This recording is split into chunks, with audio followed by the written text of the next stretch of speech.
entertainment for the rubes. It is a propaganda channel that is a well-documented liar.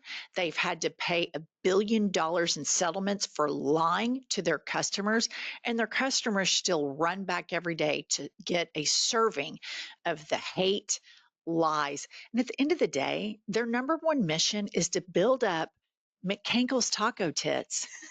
Like that's what, and they're making billions of dollars for it, that they paid $1 billion settlement and they're still going. It's bananas.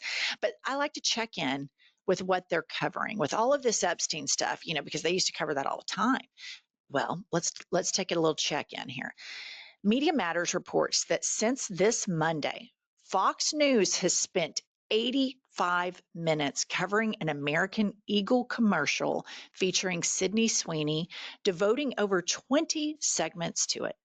In the same time period, Fox spent just 3 minutes discussing the Trump administration's handling of the Jeffrey Epstein files.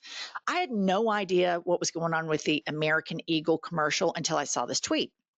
So then I researched it, and there's this whole conspiracy theory right now going on Fox News and on the right-wing media algorithm, wherein they have manufactured that white liberal women are madder than hell about this American Eagle ad because the actress or the model Sweeney says, American Eagle, I have great genes, Jeans.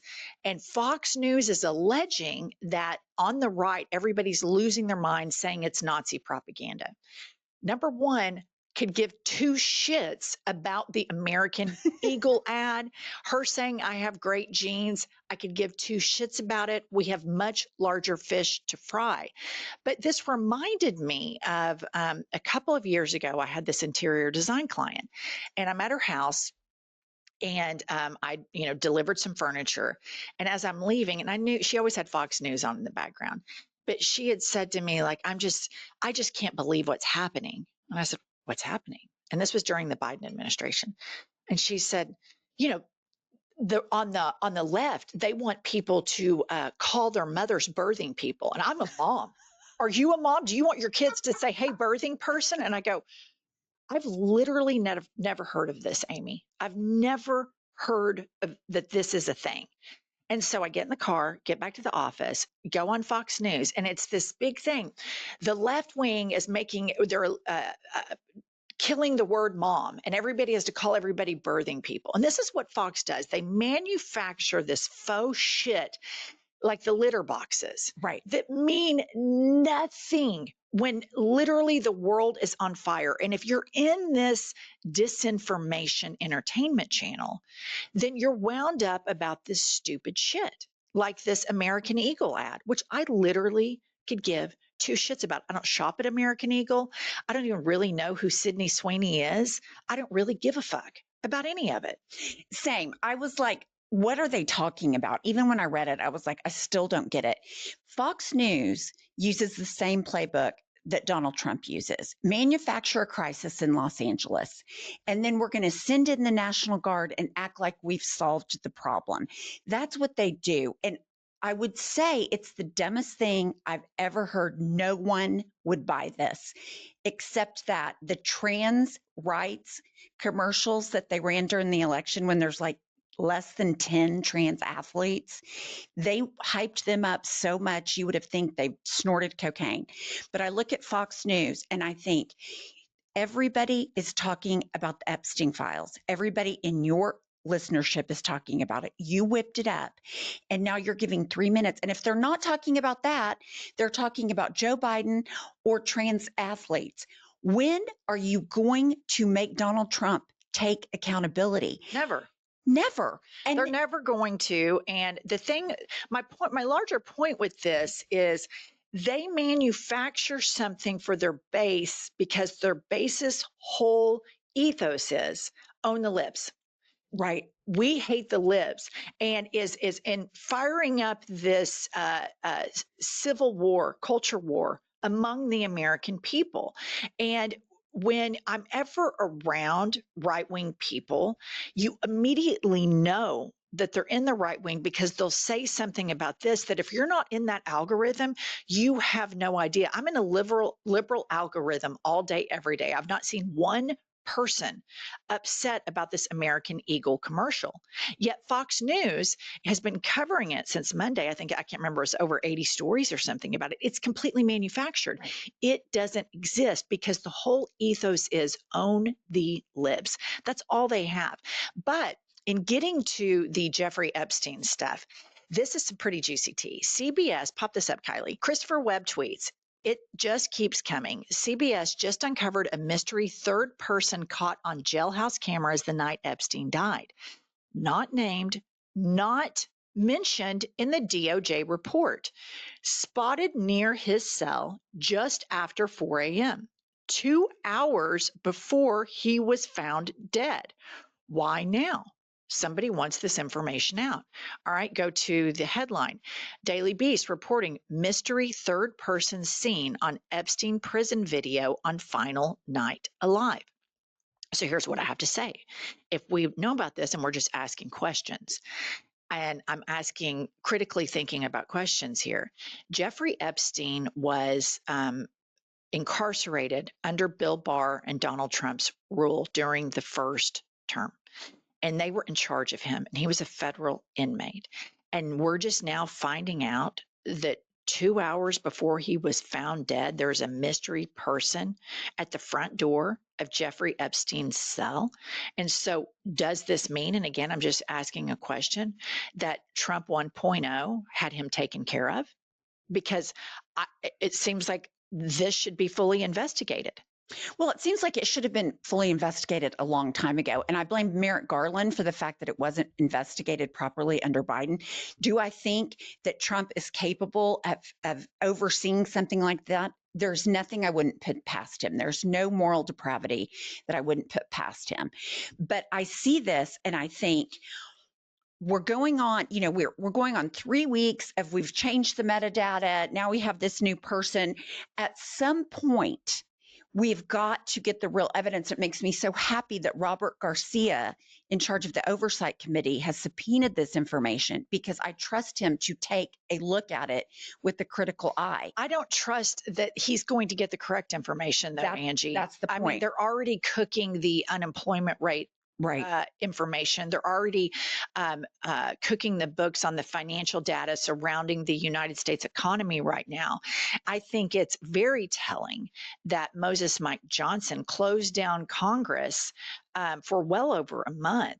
And it seems to me like that's just allowing everybody at DOJ time to cook the books, to manufacture evidence. And they 100 million% will do this because we know that Donald Trump, before he was ever in politics, would call reporters and lie and say that he was some other person to give favorable news stories about himself. But the journalists recognized immediately that was Donald Trump's voice. This man is a pathological liar. But it gets worse. Here's more tea on this. Okay, the journalist Wolf reports, now Epstein's explanation for why his friendship ended is as follows. In 2004, Epstein believed himself to be a high bidder on a piece of real estate in Palm Beach, a house. His bid was $36 million. He took his friend Donald Trump around to see the house to advise him on how to move the swimming pool. Trump thereupon went around Epstein's back and bid $40 million for the house and got the property. Epstein, who was well acquainted and in fact deeply involved with Trump's scattered finances, understood that Trump didn't have $40 million to pay for this house. Now, if that was the case, it was someone else's $40 million. At the time, Epstein believed this to be the $40 million of a Russian oligarch by the name of Rybolovlev. Less than 2 years later, this same house that Trump had bought for $40 million was sold for $95 million. And in fact, it was sold to the Russian oligarch, Mr. Rybolovlev. This is all a red flag of money laundering. And what Epstein did, and he was furious about losing this house. I mean, there's something about these guys, these men, that nothing rouses them so much as a real estate betrayal. Epstein, after this, the sale of the house, after Trump went around his back, got this house, Epstein began to threaten with lawsuits, with going to the press and saying that Trump was a front man for a money laundering deal.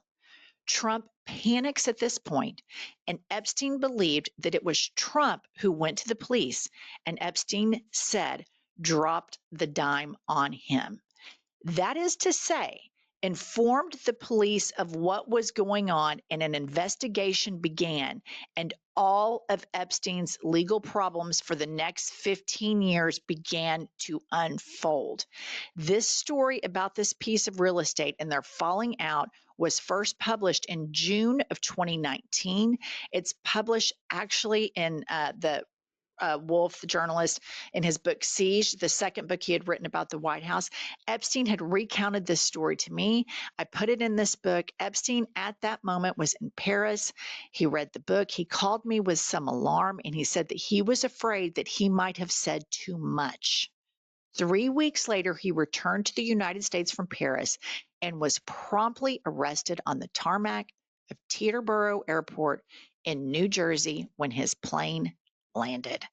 So, in summarizing this, Epstein was calling Trump out for having money laundering for a Russian oligarch. And then clearly, Trump bought the house for the oligarch and made some money on it.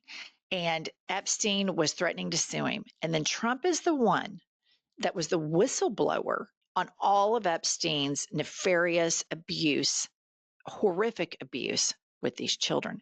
Trump was a whistleblower. Trump's the one that started this investigation. And there you have mutually assured destruction between these two men.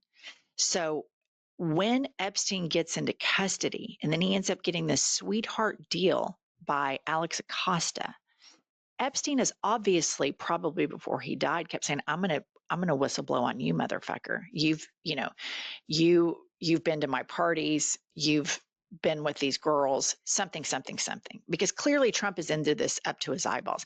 But this to me is just some piping hot tea about what the relationship, how deep it is, and how deeply complicated, and how simple it is. This tit for tat is total earmark of Trump's personality and his behavior as to why this keeps getting deeper and deeper. Well, it's so interesting because I knew a long time ago Trump was in the Epstein stuff up to his eyeballs. I did too. Because we just paid attention and we read factual reporting, and we paid attention. What do you think about this reporting that Trump was the tattletale? I think I can totally believe it, because I also think it explains a lot about Trump's relationship with Russia. And we've long suspected that Trump is somehow involved with Putin, the oligarchy, because he's Putin's lapdog. Well, it's not even just suspected. There's been reporting that that's true. So this surprises me zero. The fact that Trump was unable to look in the future and think, if I rat out Epstein, he's going to rat out me. It doesn't surprise me. He wasn't able to conceptualize that, because he's just the very next thing. He's so transactional. Surprises me zero. I believe every word of it. Okay, so now that all of this is going down, if you get in outside of the Fox entertainment hate channel, and that's what it is. They manufacture hate for hateful people all day, every day. It is a channel for hateful people. But if you get outside of that bubble, Taco Tits polling with independents, you guys, is abysmal. Play the clip. What group are we talking about, Harry? We are talking about independence, Mr. Berman. I will say this is the biggest warning sign, the biggest danger sign for President Trump in his second term so far. Why is that? Because it does not appear that there is a bottom to which Donald's support can't fall to. What are we talking about? Trump's not approval rating with independents. There was all this hubbub about Gallup that came out this past week. You see, back in January, it was minus 2 points. Now it's minus 35 points. But what's important here is Gallup is largely matching the average. Back in January, in the average, Trump's net approval rating with independents was minus 3. Look at where it's fallen to now, minus 29 points. Okay. This is where I want to give everybody just a little bit of hopium, because it is so daunting watching what this man does. It's so daunting watching what this government does. It's so just disappointing at times seeing the resistance being somewhat lackluster. And I have empathy with every person that is an American or those of you that are abroad watching us. But all of this shit is exaggerated. The MAGA support is grossly exaggerated. Now that people are reminded, people that don't follow the news cycle all the time, they are reminded of just how breathtakingly incompetent and dementia ridden and horrific this man is.